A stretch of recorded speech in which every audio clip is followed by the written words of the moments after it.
Tutoriel chapitré de l'option questions interactives de Geniali.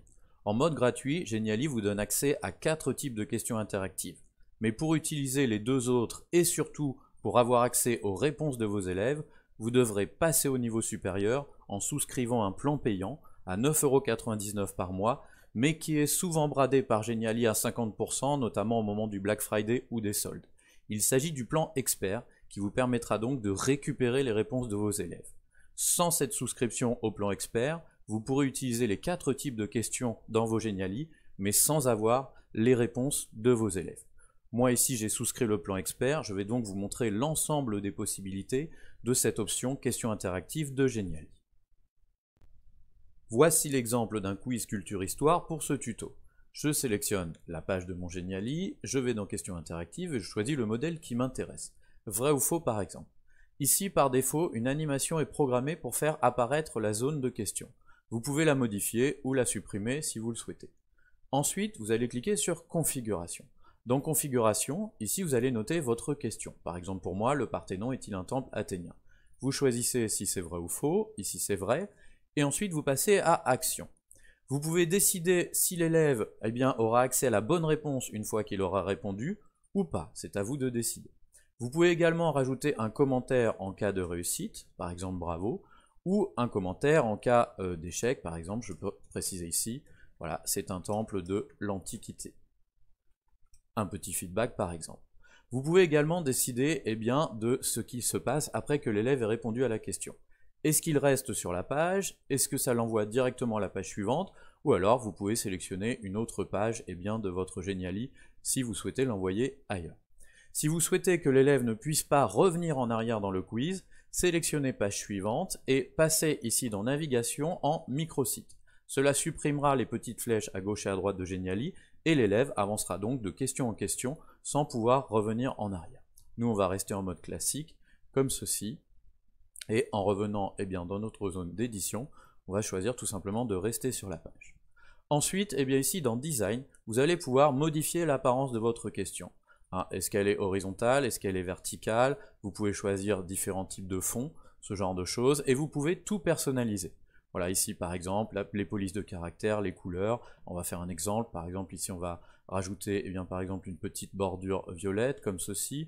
On peut modifier également la couleur de fond, voilà, par exemple en choisissant un bleu comme ceci, voilà. Et puis ensuite, évidemment, on va pouvoir déplacer et ajuster notre question comme on le souhaite. Remarque importante, une fois que vous avez déterminé un design, vous pouvez, en l'ayant personnalisé, décider ici de le copier pour qu'ensuite ce modèle se reproduise sur toutes les questions suivantes, et bien sûr vous pouvez supprimer ce style si vous ne souhaitez pas le conserver. Vous pouvez également bien sûr ajouter, comme d'habitude, des documents pour illustrer votre question, ou pour permettre à l'élève d'y répondre. Ici par exemple je mets moi une simple illustration du Parthénon, et voilà. Ma première question est donc réalisée. Explorons à présent rapidement les autres types de questions interactives. Questions à choix multiples par exemple. Alors vous voyez la case s'affiche en ayant conservé le style prédéfini lors de la question précédente. Bien sûr on peut supprimer tout ça, configuration, design, personnaliser et tout en haut on peut décider de supprimer le style. On va ensuite aller dans contenu et indiquer donc notre question. Lesquels de ces souverains ont dirigé la France? Alors bien sûr on va indiquer un certain nombre de réponses, Louis XIII, on va mettre François Ier, on va mettre Guillaume II, et puis on va en mettre ensuite un petit dernier, voilà par exemple Charles Quint. Et vous voyez que vous pouvez ajouter autant de réponses que vous le souhaitez. Alors ensuite il faut cocher les bonnes réponses, vous pouvez les réorganiser dans l'ordre que vous voulez, vous pouvez les supprimer si vous voulez en enlever une, et vous pouvez décider de les mélanger, c'est-à-dire qu'elles apparaîtront dans un ordre aléatoire aux élèves. Vous avez bien sûr accès à Action et à Design comme on l'a vu tout à l'heure. Voilà pour ce qui est de la question à choix multiples. Poursuivons, page suivante, on va cette fois aller sur Ordonner. Alors, ordonner des réponses, il s'agit donc de les classer dans un certain ordre évidemment. Alors, on ouvre la configuration, ici par exemple, on va demander classer ces conflits dans l'ordre chronologique. Voilà, et on va donc indiquer un certain nombre de conflits. Par exemple, la guerre de 100 ans. On va par exemple également ajouter la guerre froide, la guerre des Gaules, et on pourrait comme ça en rajouter autant que l'on souhaite. Très important, vérifiez bien que vous avez vous-même mis les éléments dans l'ordre. Donc ici par exemple, eh bien, c'est comme ça que ça se configure. Ensuite, eh bien, également accès à Action et Design si vous le souhaitez. Poursuivons, page suivante, on va aller donc dans une autre question interactive, cette fois choix d'image. Alors ici l'élève va pouvoir sélectionner des images, voilà, comme ceci, des images éventuellement accompagnées d'un commentaire. Donc en fait ça peut être des réponses illustrées. Ici on va juste faire un choix photo, mais on pourrait rajouter, vous voyez, ici une réponse en l'illustrant. Alors on va changer cette image de base en cliquant sur remplacer, on va aller dans notre ordinateur, hein, on va aller chercher eh bien, des photos que l'on a mises de côté, voilà par exemple le Clémenceau. Je vais aller ici cliquer sur remplacer, alors j'avais déjà téléchargé cette photo donc je clique ici, voilà. Je peux en ajouter autant que je veux, et si je souhaite les supprimer, eh bien voilà. Par exemple ici je n'en veux que 2, et puis je décide d'ailleurs qu'elles seront plutôt bien comme ça dans le style horizontal. Alors je n'oublie pas d'indiquer ma question, voilà, qui est De Gaulle, comme ceci, et bien sûr je ne me trompe pas en indiquant eh bien, la bonne réponse, celle-ci. Voilà. Ensuite, évidemment, je peux là encore caler ma question comme je le souhaite sur ma page. On poursuit avec cette fois eh bien, la question ouverte. Question interactive, question ouverte. Alors question ouverte, l'élève va pouvoir répondre librement. Donc ici, Geniali ne pourra pas corriger eh bien, lui-même la question puisque c'est une question ouverte. Alors on va associer cette question à un contenu. Par exemple ici, on a une petite vidéo sur le château de Versailles. Alors on va récupérer le lien de partage comme ceci. Et puis on va l'insérer dans notre page Geniali. Insérer, vidéo, voilà. Et puis donc, l'élève va devoir répondre à des questions en s'appuyant sur cette petite vidéo. Alors la vidéo, je la mets ici, et je vais donc pouvoir ici modifier ma question. Question ouverte, par exemple, voilà. Quel roi fait de Versailles un vrai palais?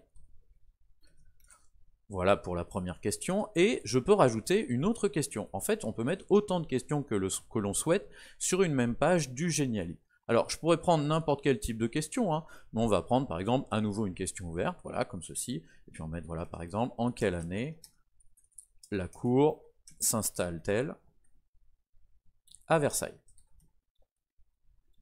Voilà, et donc c'est à l'élève, eh bien, de trouver la bonne réponse à partir évidemment de la vidéo. N'oubliez pas que vous avez évidemment accès ici dans Action à un feedback en lui indiquant par exemple un petit commentaire pour lui donner la réponse s'il s'est trompé. Voilà donc pour ce qui est de l'essentiel. Il nous en manque une, c'est la question sondage. On va cliquer sur question interactive, on va cliquer sur sondage, et ici l'élève va avoir la possibilité de choisir entre plusieurs options. Voilà, c'est une sorte de question multiple. Alors par exemple, voilà, quel est votre personnage historique préféré?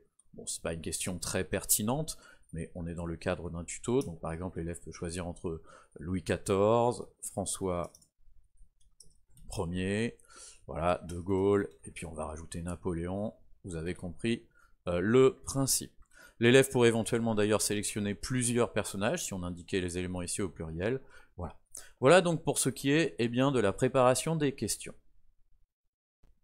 Notre quiz est prêt et nous allons donc déterminer les modalités de sa réalisation par l'élève et activer la collecte des résultats des élèves qui, je le rappelle, est une option payante du plan expert Geniali.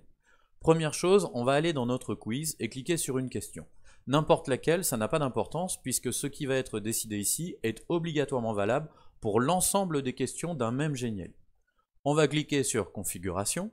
Ici on a une roue crantée, préférences. Première chose, on peut permettre à l'élève d'obtenir à la fin du quiz un bilan de son résultat, c'est-à-dire un pourcentage des bonnes réponses. Voilà, c'est vous qui décidez si vous activez ça ou non. 3 options ensuite s'offrent à vous. Première chose, ne répétez pas les questions. L'élève ne pourra réaliser qu'une seule fois votre quiz avec le même pseudo, il n'a qu'une chance. Répétez chaque question jusqu'à ce que vous obteniez une réponse correcte. L'élève va devoir refaire la même question autant de fois que nécessaire pour trouver la bonne réponse, pour pouvoir ensuite passer à la question suivante. Et enfin, répétez pour répondre à toutes les questions. Vous permettez là à l'élève de refaire le quiz plusieurs fois, même à plusieurs jours d'intervalle, avec le même pseudo. Dans vos résultats prof, n'apparaîtront que sa dernière réalisation du quiz. Pas la meilleure, hein, la dernière qu'il aura réalisée. Alors justement, allons activer la collecte des données des résultats des élèves. Ici, eh bien, dans notre tableau de bord, on a notre quiz. On va cliquer ici sur les 3 petits points. On va cliquer sur Activité. Et ici, Genially nous propose effectivement eh bien, de récupérer les données, les résultats eh bien, de nos élèves. Activez maintenant, voilà, c'est prêt. Alors ici, pour l'instant, il n'y a rien, mais en dessous s'afficheront ensuite les résultats des élèves lorsqu'ils auront réalisé le quiz. Ceci est réversible, vous pouvez désactiver la collecte des données et la réactiver à tout moment. Ici, vous avez activité globale, ça ne nous est pas accessible parce que ça correspond au plan Genius qui est plus cher et ça n'est pas très intéressant pour nous. Voyons maintenant ce que cela donne du point de vue de l'élève. L'enseignant va évidemment créer un lien de partage, lien qu'il va transmettre à ses élèves. Les élèves vont ouvrir ce lien soit sur leur ordinateur, leur tablette ou leur smartphone, tout ça fonctionne très bien, et ils vont arriver sur cet écran. Ils ne doivent surtout pas cliquer sur tout accepter, ils doivent cliquer sur configurer et se contenter de valider les cookies nécessaires, et pas les autres. Confirmer la sélection. Ensuite, l'élève va choisir un pseudonyme, ou son prénom, Tom par exemple, et cliquer sur commencer. Il va alors pouvoir parcourir le Genially. Alors ici, ça n'est qu'un quiz, mais on aurait pu rajouter des documents, des vidéos, etc. Première question, est-ce que, voilà, l'élève répond, c'est faux, et évidemment, on lui indique que non, ce n'était pas la bonne réponse. Ensuite, eh bien ici, il s'agissait de cocher un certain nombre de souverains, et ici, il a la bonne réponse, on lui indique également. Et ensuite classer les éléments dans l'ordre, la gare des Gaules, voilà, comme ceci. Bon, là l'élève s'est trompé, on lui indique également quelle était la bonne réponse. Ici, eh bien, qui est de Gaulle, il sélectionne une photo, clique sur envoyer, c'est la bonne réponse. Et ensuite, ici, il aurait à regarder cette petite vidéo pour répondre eh bien, aux questions, voilà, comme ceci, et en cliquant bien sûr sur envoyer à chaque fois pour que les réponses soient collectées. Ensuite, on termine sur ce petit sondage qui n'est pas très pertinent, mais peu importe, voilà.